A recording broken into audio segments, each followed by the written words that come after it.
we turn product confusion into confident picks. If we earn your trust today, return the favor with a subscribe so we can tackle the next lineup. So you're torn between the Canon EF-S 55 to 250 millimeters and the EF-S 60 millimeters macro lens? On the surface, they seem similar. Both Canon EF-S lenses, but trust me, they're designed for different photographers and purposes. The 55 to 250 millimeters, at around $199 renewed, looks like a solid, affordable telephoto zoom. But what kind of images is it really designed for, and who's going to get the most out of it? Think wildlife, sports, concerts, anything where you can't get close. Exactly. Imagine getting a frame-filling shot of a hawk soaring, or your favorite band member on stage. It brings distant subjects right up close with that 55 to 250 millimeters range, and the image stabilizer helps keep things sharp, even handheld at full zoom. The 60 millimeters macro, selling for around $482 renewed, is a different beast altogether.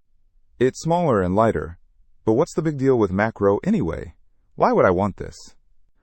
Oh, it's all about the tiny details, the hidden world. Think extreme close-ups. Imagine photographing the intricate patterns on a butterfly's wing, the delicate structure of a flower petal, or even the texture of frost on a window pane. It's like having a magnifying glass attached to your camera, revealing details you'd never normally see. Okay, so one's for far away, one's for super close. Makes sense. Let's dive deeper into the specifics.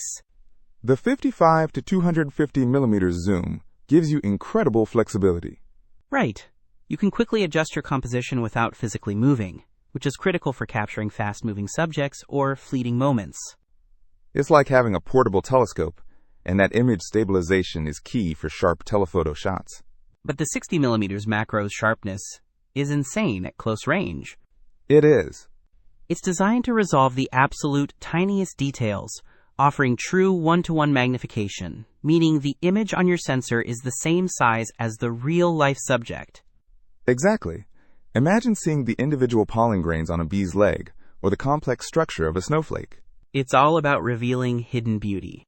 And with that f/2.8 aperture, you get gorgeous, creamy, smooth backgrounds that really make your subject pop. But here's where it gets tricky. Versatility versus specialization.